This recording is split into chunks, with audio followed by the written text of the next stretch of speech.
Hey everyone, what's up? So the other day, I randomly came across The Dark Knight, the 2008 movie by Christopher Nolan, while it was on TV. Naturally, it didn't take long for me to get completely blown away, again, by Heath Ledger's insane performance as the Joker. I mean, come on, it's no surprise, right? The guy locked himself away in a hotel room for weeks just to dive into the Joker's twisted psyche. He even kept a journal where he jotted down thoughts, ideas, and even quotes for the character. It was his way of really getting into the anarchistic, unpredictable nature of the Joker. And then there's that voice. You know what I'm talking about, that raspy, almost playful but totally menacing tone he nailed. On top of that, his erratic movements, those unsettling nervous tics, like constantly licking his lips, they all gave the character this haunting sense of realism. It's no wonder so many people call Heath Ledger's Joker one of the greatest performances in film history. And honestly, I completely agree. I could watch his portrayal over and over and never get tired of it. But here's the thing, while I'm a huge fan, I've noticed something in the fanbase that kind of bugs me. There are some people who idolize Ledger's Joker so much that they think no one else could ever deliver a better, or even just different, take on the character. And look, I totally get that everyone's entitled to their opinion, no problem there. But I do think it's a bit of a shame to shut yourself off from other interpretations of the Joker. In my view, there's no such thing as the one definitive Joker. The character is so layered and complex that it can be portrayed in countless ways, and that's part of what makes it so fascinating. So, debates over who the real Joker is? Yeah, they're pretty pointless, if you ask me. And that's exactly what I want to dive into in this video. I'll be comparing Heath Ledger's performance with Joaquin Phoenix's, breaking down why both are amazing in their own right and why we don't need to pit them against each other. Let's celebrate both instead of choosing sides. Sound good? Let's get into it. From the moment Heath Ledger's Joker shows up on screen, he's this anarchic, unpredictable force of chaos, not just embodying it, but deliberately creating it.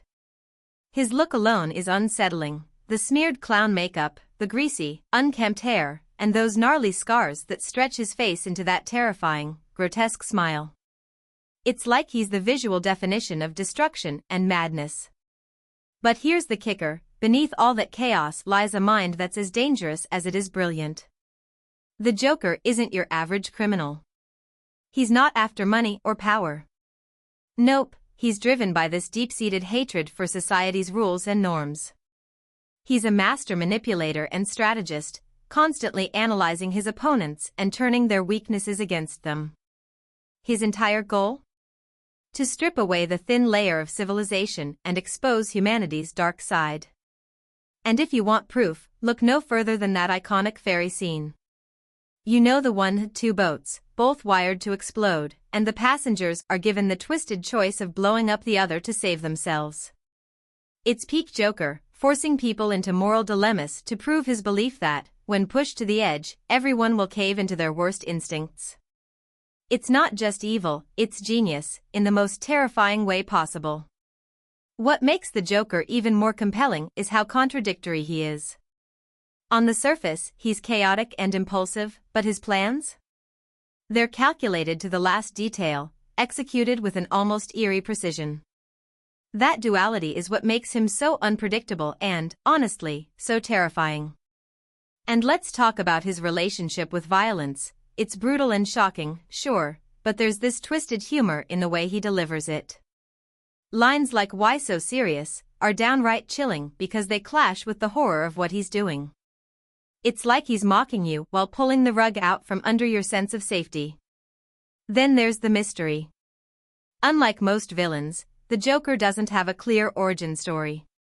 His past is a complete blank slate. Even the stories he tells about his scars keep changing, making him unreliable and adding to his mystique. It's like he's not even a person anymore, he's an idea. Pure chaos. Now, his dynamic with Batman? That's the heart of this character. The Joker doesn't just see Batman as an enemy, he sees him as a necessary counterpart, almost like a partner in their existential game. Batman's all about order and morality, and the Joker lives to tear that down, constantly trying to corrupt him and prove they're not so different after all. Their back and forth is equal parts thrilling and disturbing, especially as the Joker keeps pushing Batman into these impossible, no-win situations. So, to wrap it up, Heath Ledger's Joker is more than just a villain, he's chaos personified, a deeply psychological character whose nihilism, genius, and dark humor make him unforgettable. This performance didn't just redefine what a movie antagonist could be. It set the gold standard. Ledger's portrayal is haunting, mesmerizing, and straight-up iconic. Alright, let's talk about Joaquin Phoenix's take on the Joker. This version is a completely different beast, a deeply unsettling and tragic interpretation of the iconic character that's light years away from the classic comic book portrayals we're used to. Directed by Todd Phillips, the movie dives into the Joker's origin story, showing him not as a fully formed agent of chaos, but as a broken, desperate man spiraling into madness. And let me tell you, Phoenix's performance? It's intense, raw, and layered, taking us on a psychological journey through pain, isolation, and ultimately the complete loss of humanity. In this version, the Joker starts out as Arthur Fleck, a lonely outsider scraping by in Gotham City. He lives with his sick mother in a rundown apartment and works as a party clown, all while dreaming of becoming a stand-up comedian. But here's the thing, Arthur's reality couldn't be further from his aspirations.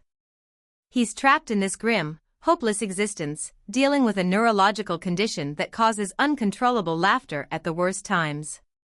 What's supposed to be an expression of joy becomes this painful, grotesque quirk that only adds to his alienation. Honestly, his laugh is one of the most heartbreaking parts of the movie. It's less funny and more like a cry for help wrapped in pain. And Gotham? It's brutal. The city is falling apart, riddled with poverty, crime, and apathy.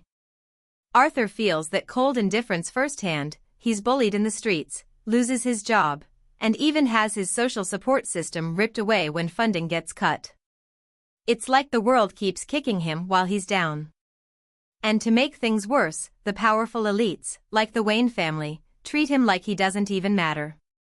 This constant rejection and neglect slowly push him deeper into isolation and, eventually, insanity. The turning point? Arthur's discovery of his own shattered past. He learns that his mother let him be abused as a child and filled his head with lies, including the idea that he's the illegitimate son of Gotham's mayor Thomas Wayne. That revelation completely destroys what little stability he had left and shatters his sense of self. From that moment, Arthur's perception of reality starts to unravel. He transforms into someone darker, more violent, and nihilistic. The scene where he kills 3 men on a subway is a key moment. It's not just a snap in his moral compass, it's the moment he begins his descent into becoming the Joker, the symbol of chaos and rebellion. As the movie progresses, Arthur stops being a victim and becomes a threat. The Joker persona isn't just his escape, it becomes a rallying cry for Gotham's angry, disenfranchised masses. His clown makeup and persona turn into symbols of a movement, even though Arthur himself isn't leading it with any real purpose or ideology. He's not trying to spark a revolution, his actions are purely personal, driven by a mix of rage and his crumbling mental state. But that's what makes it even scarier, he's not fighting for a cause, he's simply lost in his own madness. What sets Phoenix's Joker apart is the character's tragic humanity. You see how Arthur becomes what he is, not just because of his mental illness, but because of a society that systematically ignored, abused, and dehumanized him. It doesn't excuse his actions, but it makes you understand how he got there. And Phoenix captures that balance perfectly. His Joker is fragile and unsettling at the same time, making you feel both pity and disgust. It's such a complex performance, and every moment he's on screen, you can't look away. So, to sum it up, this 2019 movie isn't about a supervillain in the traditional sense. It's a character study, a deeply disturbing look at how a hostile, broken society can create someone like Arthur Fleck. Joaquin Phoenix delivers a performance that's nothing short of phenomenal, showing every nuance of Arthur's transformation into the Joker. This movie doesn't just give us a new version of the character, it's a grim, unforgettable reflection on the world that shapes people like him. Alright, so here's the takeaway. Heath Ledger's Joker and Joaquin Phoenix's Joker are like two sides of the same coin, but they approach the character from completely different angles. Ledger's Joker is this abstract, almost mythic figure. He's all about challenging the very foundations of order and morality without needing a backstory or personal motivation. On the flip side, Phoenix's Joker is a deeply intimate, human portrayal of a man broken by his circumstances, both personal and societal, who spirals into becoming a dangerous figure. Ledger's Joker is a universal, ideological threat. He's chaos personified, with no ties to the world as we know it, and that's what makes him so terrifying. Phoenix's Joker, though, hits on a whole different emotional level. His story is a raw and tragic exploration of isolation, injustice, and the destruction of someone's humanity.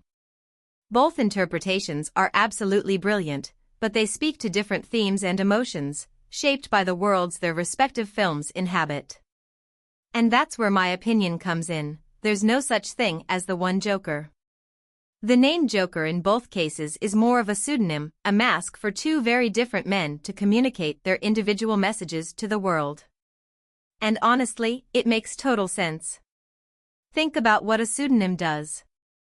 It creates psychological distance, allowing someone to speak or act more freely without fear of judgment or backlash tied to their real identity. A pseudonym gives people the space to express sides of themselves they might not otherwise explore, especially in art and entertainment.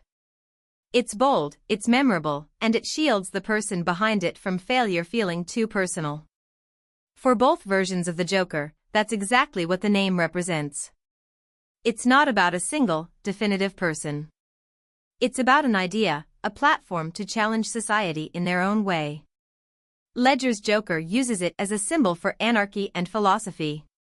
Phoenix's Joker uses it as a way to give his pain and anger a voice, amplified by the media frenzy surrounding him.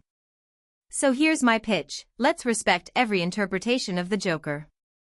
At the end of the day, the Joker isn't just one person, it's an idea. And that's the beauty of it. Whether it's Ledger, Phoenix, or whoever takes up the mantle next, the Joker will always be a reflection of something deeper. And that's what makes this character so timeless and fascinating.